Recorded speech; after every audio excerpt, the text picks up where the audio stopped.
Strong looks different for each of us, and it's time to put focus on our unique journeys that get us there. This space, created weekly, is for athletes to improve their mindset in order to better navigate challenges that come up in sport and in different seasons of life. On this show, we ask the questions that lead to better answers and have the conversations that truly matter. This is the Becoming Your Strong podcast. Hey guys, welcome back to another episode of Becoming Your Strong. Continuing on with the Kick-Ass Guest Series, I am so excited to announce that we are having a legitimate kick-ass rucker joining us for an episode today. Mark Jones, who just completed not only the Guinness World Record attempt, but freaking got the Guinness World Record for max mileage in 24 hours with 40 pounds on your freaking back, man. Welcome to the podcast. Hey. Thanks for having me. Of course. Well, I am excited to hear more just about like your story and background, because I know we know each other from the DECA space, but I feel like I haven't had an opportunity just to hear like who Mark is and how you truly even got into rucking and just the space in general. So just give us a little bit of an idea of where you've been and how you stepped into this. Well, we got to go back to your experience too, because I remember a few years ago when we met, you were like, no, I'm not Never. rucking. No, nope, not happening. And now like you're dominating that space, which is Yeah. absolutely incredible. I love it. So I'd like to say I have a keen eye for talent and in the ruck space for sure.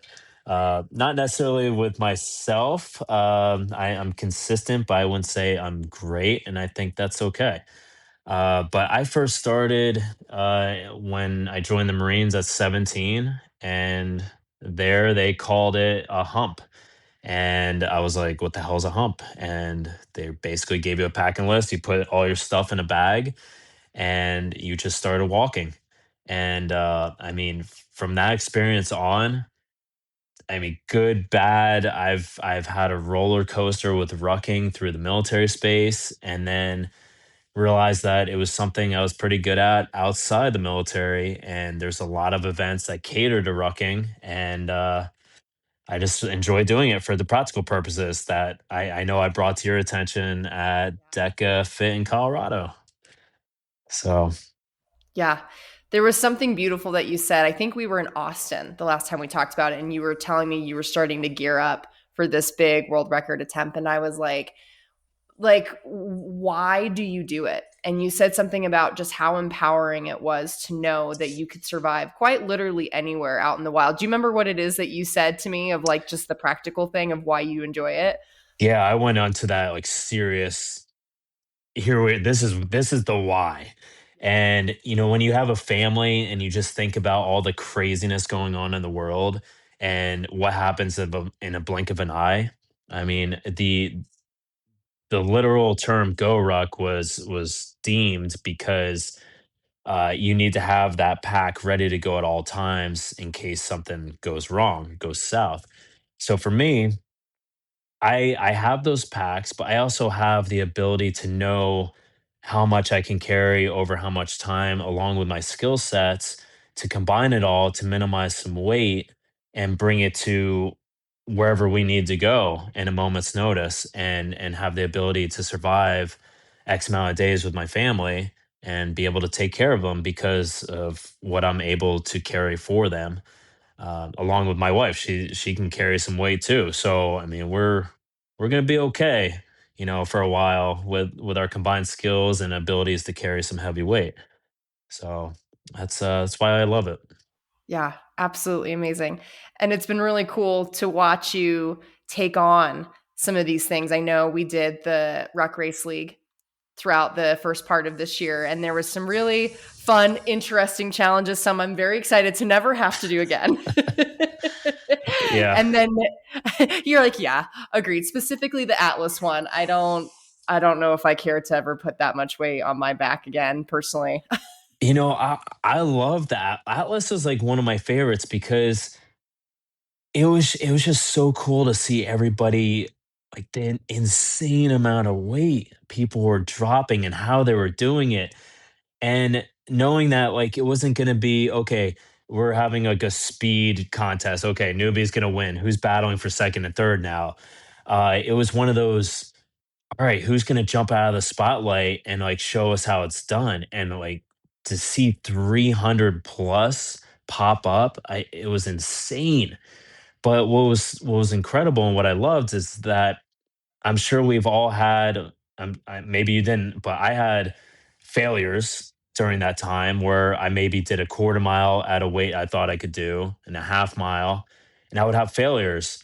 And then I would recalculate and do a weight that was not too easy, but it was doable. So then you have that little win, and then you build little small increments off of that. Even though it sucks to do a mile with that really, 200 plus pounds, that like these little increments you can increase and like still have those bonuses based off some failures in the past. So I really actually like that event. I liked watching what people did and how creative they got with how they put the weight on to get to where they wanted. I did not enjoy the pain that came after the fact with like every part of my body being shot. So there was like the pros and the cons between the events. But honestly, like I think I liked the distance events as much as I was like, okay, it pains me to think about going this far right now, like because I'm not a distance person at all. It helped me tap into a completely different like mental space that I haven't had to tap into yet. So like it was cool to see throughout the season what they came up with and see what other people did like from all across the world. Yeah, absolutely. And are you going to be there? I am not going to be there. Are you? No, no, there's no way. They were holding a spot for me, and I just had to tell them I can't. It's too much. I'm not going to be able to physically do what I feel like I would be capable of if I was fresh, and just Yeah, have to it's sit just it too out. close to worlds. Yeah, Too close to worlds for me. I've got bigger aspirations, so I just had to say thank you, but yeah, not this year. Maybe next yeah, year. maybe. So, yeah. So now though, let's talk about the thing that you did this last week and a half ago or so. I want to know how you chose to be like, this is what I'm doing. This right here is what I'm stepping into. Because someone like me, like I said, that's not an endurance person is looking at you like you're freaking crazy. uh, I've been doing all kinds of weird, crazy stuff for years, and I really like doing inaugural events. That's kind of my like drug addiction. And when you combine doing crazy events with inaugural events, with having nothing on the calendar, that's where I was like, okay, let's create an event. Let's attach the rucking piece to it because I love that. And let's try to do it for something bigger than myself this time. And F it, let's go for a world record and see if something in the ruck space exists where I feel like we can knock it out of the park. And I rolled all that shit in a ball of like a tinfoil ball, and I threw it against the wall, and this is what came out of it: the world Guinness World Record for carrying 40 pounds, 24 hours, and the previous record was 79 plus. And I said 80 is doable. Just round it up. That was simple. Well, let's round that up 1 mile, get 80, but let's aim high too and throw 100 out, and maybe I meet somewhere in the middle. And that's pretty much what happened. But you know what? The the record, obviously, it wasn't about the record. It was just like, Yancey and I at the Red Ball Oscar Mike Red Ball event or Red Tie event afterwards. He was like, he put his arm around me. He says, "Man, Mark, if you didn't get this record, like this first 20 minutes of this annual event does not happen." And I at that moment I realized like how much I backed myself up into a wall with this record. It's okay, you're paying for an adjudicator to come out, which is a lot of money. You're talking with the Parks and Recs in an entire different location to lock down the entire facility and the space and all the amenities that go with that. You're putting it out to multiple media sources. You're doing it for a foundation where it doesn't make sense to have a loss when you're trying to raise money. You're having a big annual dress in a tuxedo event the next day where the presentation's going to be. And then you're also doing it aligned with a guy who's building a custom motorcycle from scratch to represent the 250 years of service in the Marines, and combining all these different little pieces of a one-on-one custom motorcycle. And you're supposed to be winning with him. He gets the motorcycle done, you get the record. And it's all these things that I really like force myself into. Like it was really a non-negotiable. Like this needs to be done because if it doesn't, it only seems like bad things would happen. So I had a really high conviction going into this based on these scenarios I put myself into, and I've never Yeah. done that before. Yeah. It's really crazy having like two wins. There's getting the record, and then there's the 100 miles. And it's like I got the record, but the in between space was so special that the 100, it would have been a nice little bonus, but that special time I had with all my like amazing crew members in between, it was just, yeah, like you can't duplicate that. I You could go can't. out and get the 100 at some other time, but like that special time I had with the amazing crew that helped me get to the 80, what meant the world to me. Absolutely. And I want to rewind because you said something that really stuck out to me. When you're explaining all these things that you sort of backed yourself into, I almost felt pressure for you. Like the pressure of like, okay, if this doesn't happen, what happens? And that to me is like, whoa, that's a lot of external pressure. But then the way you worded it was, I had a lot of conviction coming into it.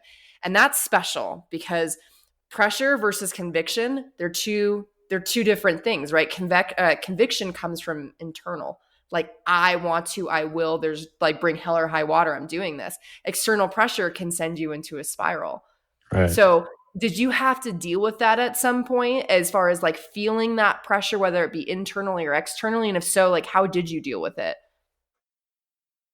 This is one event where I can't say I felt pressure. I said the what if scenario in my mind every single day, and I probably dreamt about it for months.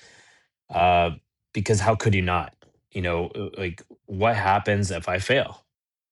It's just extremely detrimental to a point where I don't I might have gone like and become a nomad and no one would have ever seen me again, kind of scenario. But I wasn't going to let that happen. And part of that was just staying close to the Oscar Mike family and just really integrating myself as much as I could with them and understanding who they are on an individual level and their backgrounds and their struggles. And I just knew that from everything I've been through, and I know how to like make my mind go into that place when necessary, that if I'm really truly doing this for an organization, especially a veteran organization, and knowing that maybe my feet hurt, but their feet can't hurt anymore, or Yep. my legs, you can go throughout the whole body and mind and everything. And it's just that, shut up, Mark. Like there's absolutely no excuse. This is 24 hours you've been here, you've done this kind of stuff. You have the best team around you. You're doing it for an amazing cause. Like there is zero doubt in my mind. There is zero doubt. And when I say that out loud, there was absolutely no pressure at all. I had butterflies. And when you have butterflies from before doing an event, it brings you back to like times as a kid or when you started getting into this space, and that pressure that maybe were tied into those butterflies were just like little boosts of excitement, and I just couldn't wait to just take that first step into it. So I can't say there was pressure. It was just an excitement like I've never had before. Like there you can't I don't even know what's next, honestly, because like everything that happened, I literally I was holding my wife in this room today, looking at the plaque I got, and I was like, I still like can't believe that we did this. Like because there's that part of it too when you have a family and all their sacrifice, and you're out for hours, and you kind of feel guilty the whole time. But I just have such a supportive family that they were basically like, you better get this done. So there wasn't gonna be a, oh, it's okay, you failed. Like I probably would have gotten beat up by my wife if I didn't do it. So, there was that piece of it too. I don't want to There's get the beat I up. have a really strong why, and then there's a my wife's gonna punch me later if Yeah. I don't do And this. that's just being nice and not make her like this bad guy in the household. Yeah. I would have gotten way worse than just like a punch. You know? Yeah. Oh my gosh, I love that.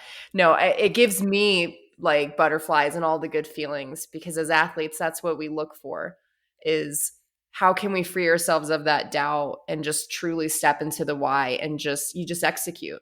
You go into flow, you execute, you're present, you enjoy the people, you enjoy the environment. Like that is where we live. And it's so hard to do that, but it's great to hear you say that you were able to find that.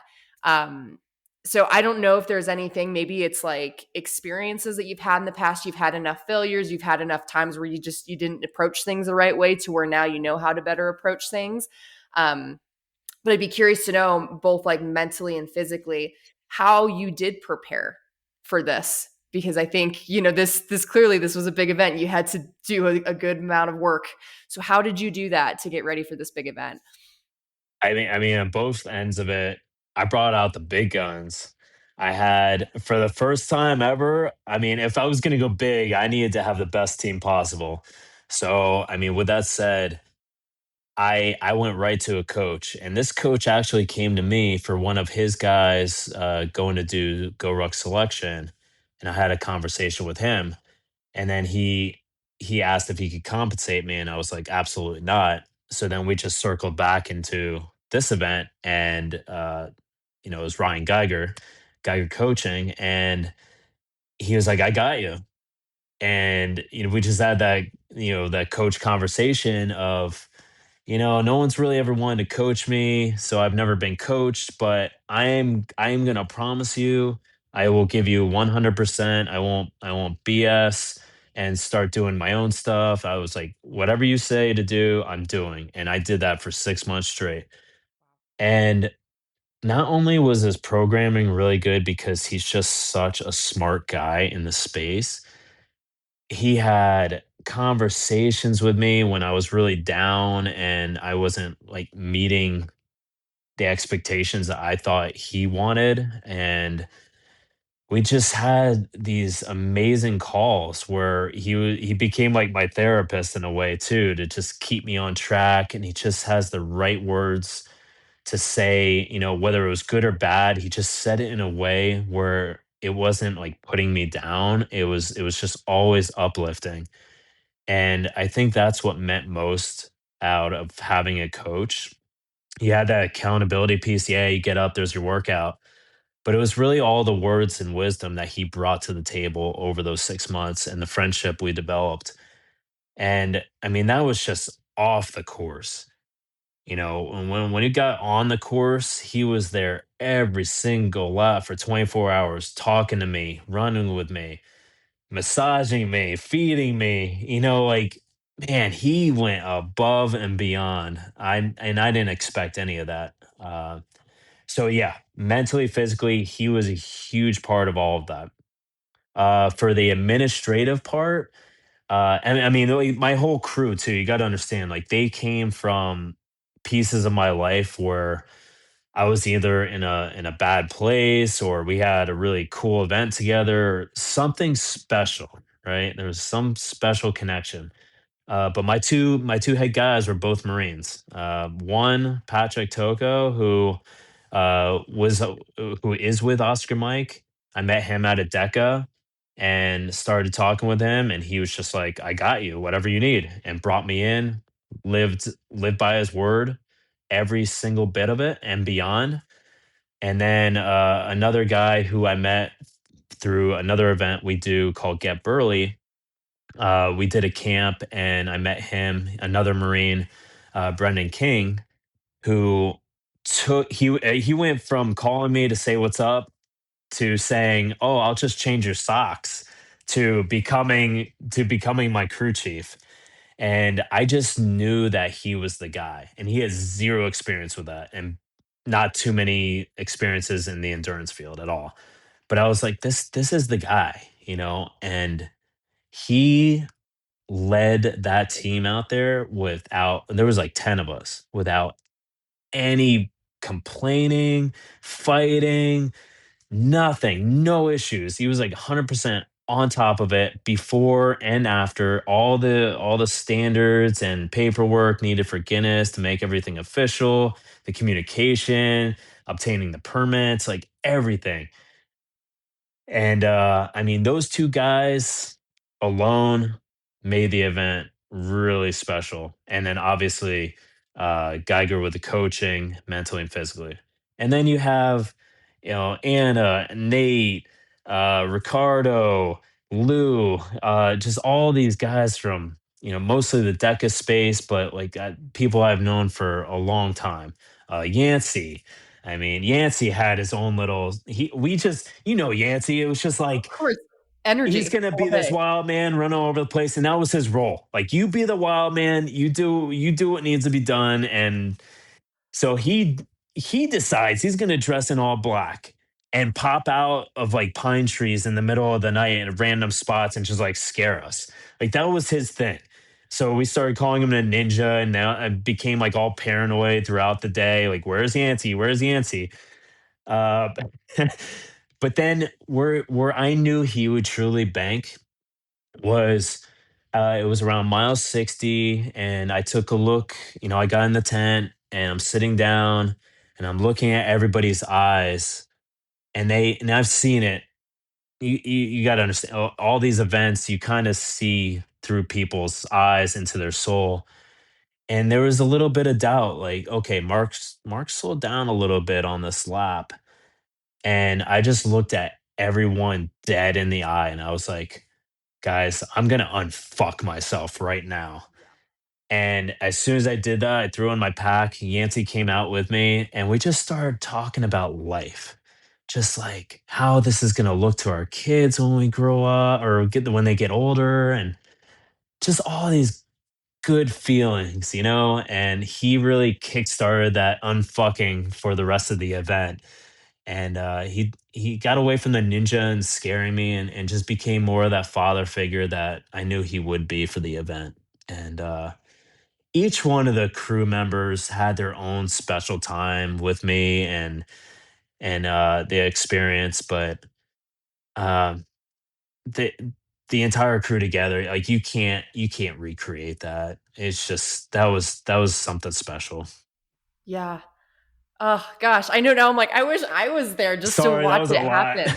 I know. No, it was.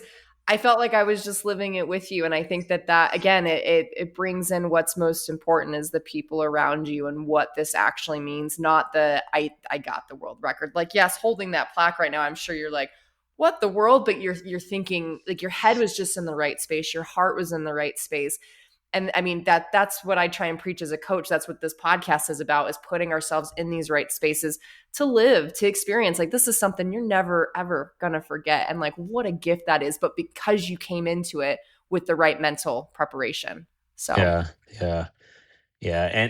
And on top of all that, we started this journey. We were going to do it in Chicago because the event was right there afterwards. And where we were going to do it, people were like, "You're absolutely crazy. It's going to be windy and it's just like a stupid location." So I didn't really care about that. I was just like, "Yeah, I'll deal with it, whatever comes." But it was really the Parks and Recs and the communication with them, lack of communication, that pushed us into a different direction, to a small location in Belvedere, Illinois. And you can't make this up. The whole intent was kind of have like a backyard ultra format with that 4.2 miles, yeah. and I wanted to have a 1.4 up and a one, back to HQ, and then a 1.4 down and back to HQ for that 4.2 initially where it was, just for kind of like pacing, knowing that we get 4.2 per hour and that's on pace. Very simple.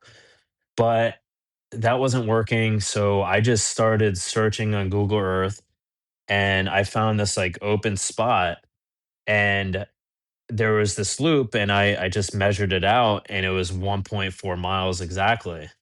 Wow. And I'm like, there it is. Like and not only did I measure it out on Google Earth, but when I got there on site, it is marked out to the 10th of a mile, 1.4 start finish. And on top of that, so Oscar Mike was started on 11/11 Veterans Day, right? So obviously Veterans Day is 11/11 as well. That address, I didn't know till I was on site again. That address is 1111. Prairie Fields, that meaning of that area is where warriors go to like battle or to play or whatever. It's like the whole like warrior ethos thing. Wow. Like I didn't know any of this until we kind of like got going. That is so cool. And what made me think, like, what I was thinking of when you were sharing that is, I mean, one, when you know, but two, like, things happen and you're disappointed, right? And you try and jiggle on a handle and the door's not opening. And you get upset and you're like, why not me? Why not now? Like, why isn't this working out for me? Well, you took that, okay, that's not it. And you looked somewhere else. And yes, was it probably frustrating, pain in the ass at sometimes? Absolutely. And you're getting nervous because this is an important, clearly a part of the event. And then what you found was something even better than you could have imagined. And I think that's such a metaphor for life, right? Is like, how many times do we try and walk through doors that aren't meant for us? But if you just like take a step back and you look at what's around you, there's something better waiting for you, something that you couldn't Mhm. even imagine. And I mean, I can't imagine if you didn't do it at that location now, right? Like, Yeah. how cool Yeah. of an experience is that? Yeah, and it's that classic everything happens for a reason. But you're right. You're absolutely right. Like why force something that doesn't feel right? And I mean, for us, it was just like no one was communicating, but we just kept looking, and to the point where people were like, "You need to lock down a location." Like we were a few weeks out, and we still didn't have a spot. And these spots kept calling to me, but no one was responding. And then this one was like immediate, and the community was amazing. Like everybody randomly, it was I didn't expect all these random people to just show up and start running with me. From, oh, we heard you on the news, oh, we saw you on social media, the police department, the fire department. Just it was awesome. I mean, I don't know, it's so amazing. And then you get done with it and you're just kind of like twiddling your thumbs like, oh, what now? Like it just, it just shuts. There's no like tapering off of it. It's just done.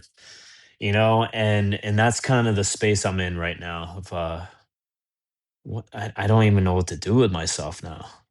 Yeah, yeah, and I think that I'm gonna feel that way in a few weeks after Deca Worlds. Like, I spend majority of my year. This is my main event, and it just stops. And you're like, okay, like, well, do we get ready for next season, or like, what's kind of the next thing? Just, I have to remind myself, just live in it. Be okay not doing anything. I know that, like, especially with the society that we live in, the type of people that we are, we're always on the move trying to look for the next best thing. And it's like, we just need to get better at just being and just living and soaking in like all of the gratitude and the learning lessons and the experiences that came from this. So I'm glad you actually don't have a what's next. I'm telling you, it's almost like I'm foreshadowing a more depressing state when I finish my next event, and I'm like, this is not equivalent to what just happened here, Uh, but I'll get over that, and I think that's going to be through an inaugural event that will kind of fill that void. And it's that whole unknown of what's going to happen after. Whether it's good, bad, it's not going to be on the same level, but that's okay. I accept that. But again, not even thinking about it. I'm enjoying time with family. I went to a group that's been asking me to go with them, as I ran by them for the last 2 years. and I finally joined them, the F3, and I'm just trying to get into that space and not worry about, what's next for a while. And well, I know what's next. It's Deck of Worlds where I won't be competing at all. You I'll get be to watch and enjoying cheer. it. Yes, I get to run around like a maniac with Yancey and try to survive for a few days and put on a phenomenal event for all you guys that are just going to give your heart and souls out there. So that's it. Yeah. That's what I'm looking forward to. I love that. I absolutely love that for you. And I do actually, I wanted to sort of wrap the podcast this way of, I know you play a really big part in this Decker Worlds event. And I'll be excited to see you and give you a big hug and congratulate you obviously in person for all that you've done. And I think this year it's going to be awesome because we're going to see a lot of new names stepping up into some of the elite fields. We're going to see a lot of returners. We have a lot of first time attendees that are coming to world championships. And so the last couple of guests that I've interviewed, they've talked about some of their advice and words of wisdoms for people that are, stepping into newness for this event. Do you have any advice for the people that are like, I'm kind of peeing my pants. I can't believe I made this decision. Like, what would you say to those people? I mean, it's level of progression in life, right? It's time to level up. You've made that decision to level up because you know you're ready. Otherwise, you wouldn't be putting yourself in that position. I'm assuming it's a previous podcast where you're going from age group to elite, right? Yeah. Yeah. Well, I mean that's a great move. And you'll find out. Like maybe you step into the arena and you say, "Well, I wasn't ready for that. I'm gonna take a step back." That's totally fine. But you have that way to level up. You don't have to stay in age group or stay in elite. You find your role based on your performance, and then you level up in any direction you need to. And I think that's a beautiful thing of life. I talk about it with these young kids when we go do these camps. I am like, who plays video games? Everybody's raising their hands. Like, okay, what happens when you play a few hours? You level up. Why aren't you leveling up in life? Oh, so That's the good. whole, like, level up in life. Learn a skill. Like, these are things that you could do. Yeah, you're not going to like shoot fireballs, but you could do a lot of skills that can apply to life, to your family, to your athletic endeavors, and take you all over the world. That's the beauty. It's like I'm training for this to go to a new country, take some time to integrate myself with the culture, and then actually compete with them. I mean, like, it's just so amazing what we are able to do if that's our choice in life, or just sitting and watching on TV. I mean, like, you have those two options, like be part of it or just watch it happen. And I don't want to just watch it. I want to be part of it. And I know you Absolutely. and many others out there want to as well. Yeah, absolutely. It's funny as a coach how many people I'm like, I just want to be better. I just want to get better and do all the things. And it's like, okay, you show up at these big events and you're nervous about everyone else's performance. But yet the most important performance is yours. And they let that take them down. And my mentality, and it's taken me a couple of falls on my butt to get to this mentality, but this is how I'm approaching this year is, people know my name now. People know that I'm a podium threat and I've got some fire underneath me, but um, I'm not worried about the other people. What I love about being like I always fight tooth and nail every year to be in the elite wave because there is no better feeling than watching myself overcome some of these barriers that I can't overcome when I'm by myself at the gym. Like I go to the gym because I try to be the best version of me. And sometimes I can't pull out that until I'm racing toe to toe with the best people in the world. Like what a gift that is, right? Just like what you're saying with leveling up, like use this as your opportunity to like really see what you're capable of, not to be like, well, it's a failure if I didn't get a PR, if it's a failure if I didn't podium or I took last place. Like, no, you freaking showed up and you tried. Like, that's a win. Yeah. Yeah, absolutely. And on top of it, you are racing, like you said, you're racing side by side with the best of the best. So you're getting a first look at how to be better from watching them on the course, because things happen in slow motion sometimes, and you're in the middle of a work or a station, where you're doing it the way you've been doing it, and you're literally watching somebody do it better, and you're like, next time I'm doing it that way. So you've one upped right there for the next event. Um, but I mean, you're it doesn't even matter if you're last place, first place. You're just sharing these experiences, with the best, and you know how it is at the end of it.